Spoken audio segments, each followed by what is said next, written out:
Halo, assalamualaikum warahmatullahi wabarakatuh, teman-teman semua. Mudah-mudahan kalian semua dalam keadaan sehat selalu dan tetap semangat ya untuk mengikuti mata kuliah testing dan implementasi sistem ya. Kita pada pertemuan ke-14 ini masih tentang pengujian perangkat lunak ya. Kalau pada pertemuan yang 13 lalu, pengujian perangkat lunaknya adalah kita membahas tentang black box testing, kemudian untuk user acceptance-nya kita menggunakan white box testing ya. Nah, white box testingnya itu belum dibahas lebih mendalam menggunakan metode apa nih. Misalnya kita menggunakan kuesioner ya. Nah, pada pertemuan ini pembahasan penggunaan contoh metode salah satu dari white box testingnya itu kita menggunakan use kuesioner ya. Jadi ini salah satu untuk tools ya, toolsnya berupa kuesioner, sedangkan kita mengikuti aturannya adalah aturan dari use questionnaire ya. Seperti apa sih use questionnaire untuk usability testing itu? Baik, kita akan membahas tentang metode pengujian menggunakan use questionnaire dan nanti bagaimana perhitungan hasil pengujiannya ya. Nah, secara umum usability testing ya atau uji coba ya atau testing kebergunaan dari sebuah aplikasi perangkat lunak itu adalah merupakan bagian dari keseluruhan testing ya, yang mana ini menjadi salah satu persyaratan agar kita bisa tahu bagaimana user itu setelah menggunakan perangkat yang kita bangun gitu ya.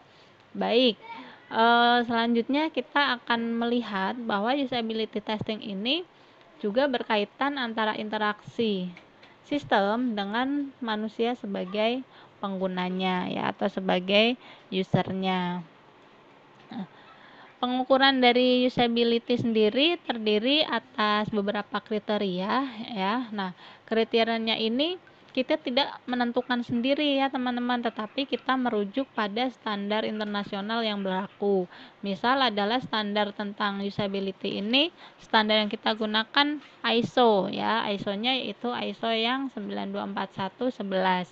Nah, di dalam ISO ini ada beberapa kriteria antara lain yang mencakup effectiveness, satisfaction, dan juga untuk efisiensi ya. Nah, effectiveness ini apa sih?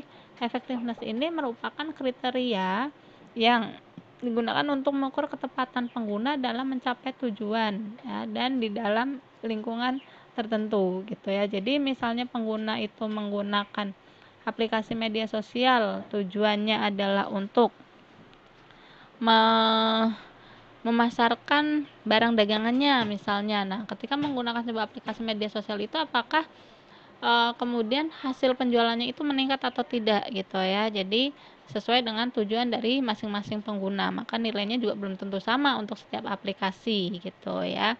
Kemudian efisiensi, yaitu sumber daya yang dihabiskan pengguna untuk mencapai tujuan ya. Misalnya ketika tadi menggunakan aplikasinya berbasis online, maka memerlukan koneksi internet ya, kemudian harus ada kuota ya, kemudian perangkat yang diperlukan apa saja untuk menjalankan aplikasi tersebut gitu ya. Kemudian ada satisfaction. Satisfaction ini merupakan kepuasan dan perilaku positif ketika menggunakan aplikasi. Jadi tingkat kepuasan yang dirasakan oleh setiap pengguna terhadap penggunaan perangkat lunak itu juga tentunya akan berbeda-beda ya. Oke, kemudian kita lihat ya, metode use ini ya merupakan singkatan dari usefulness, satisfaction, ease of use gitu ya. Ini untuk mengukur usability dari aspek-aspek yang sudah sesuai dengan standar ISO tadi ya. Antara lain misalnya dari sisi isi ya, ini dibagi menjadi dua kalau untuk yang use questionnaire nanti, yaitu ada easy of learning sama easy of use, yaitu kemudian dalam pembelajaran aplikasi meskipun kita baru menggunakan aplikasi baru gitu ya, kita tidak terlalu sulit untuk mengingat di mana letak sebuah tombol, di mana letak sebuah ketika kita akan mengirim pesan misalnya gitu ya.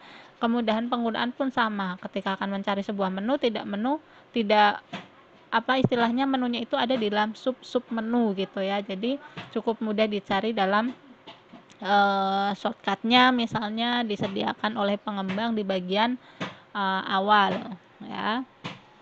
Nah, dalam pengukuran usability ini merupakan bagian dari testing ya teman-teman. Seperti kita sudah pelajari bahwa untuk melakukan testing setidaknya ada skenario pengujian, atau kita sudah belajar kemarin adalah test case-nya ya.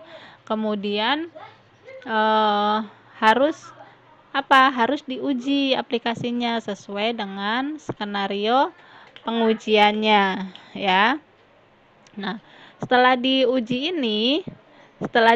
ini ya, lalu pengguna ngapain? Pengguna ini akan mengisi kuesioner, yang mana dalam kuesioner itu pertanyaan-pertanyaannya ya teman-teman, itu tidak boleh suka-suka dari istilahnya apa ya, suka-suka kita gitu, tetapi kita sekali lagi harus merujuk pada suatu standar. Jadi kira-kira ketika akan menggunakan metode use itu aspek apa saja yang akan diukur ya, kemudian juga pertanyaan untuk setiap kriteria itu kira-kira apa saja gitu ya. Jadi kalau bisa pertanyaan-pertanyaannya itu harus sesuai dengan kriteria yang ditetapkan dalam standar pembuatan kuesionernya ya. Nah, kemudian untuk mengetahui hasil pengujiannya, hasil kuesioner yang telah diisi oleh responden ini diolah ya, dihitung untuk masing-masing pertanyaannya, kemudian untuk setiap kriterianya, karena mungkin di satu kriteria A itu akan memperoleh nilai tinggi, kemudian di kriteria yang B-nya akan memperoleh nilai yang kurang bagus gitu ya. Jadi nanti secara keseluruhan aplikasi ini seberapa puas pengguna dalam menilai aplikasinya. Oke, nah ini adalah contoh perhitungan dari hasil pengujian ya. Misal yang pertama dari kuesioner tadi ya, kita terjemahkan ya. Teman-teman kemarin di pertemuan 13 sudah mempelajari ya. Jadi batasan skalanya berapa gitu ya yang digunakan. Misalnya di sini skalanya adalah skala 1 sampai dengan skala 5, yang mana masing-masing ini memiliki arti tersendiri. Misalnya skala 5 itu adalah sangat bagus, sangat baik, sangat memuaskan, sangat memenuhi kebutuhan dan lain sebagainya gitu ya.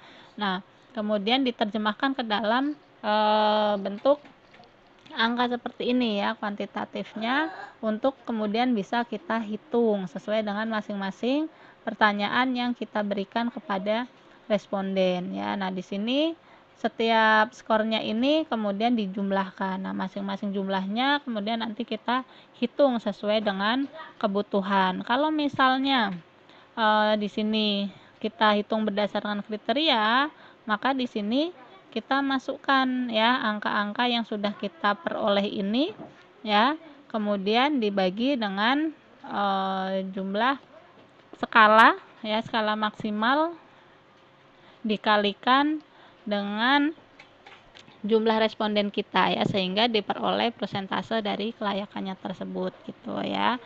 Oke. Setelah kita olah ya, di sini teman-teman harus bisa mencari tahu range dari masing-masing nilai. Misalkan secara keseluruhan ini kita peroleh nilainya adalah 80 atau mungkin 70 ya. Maka kita lihat di sini range 70 itu ada di mana ya.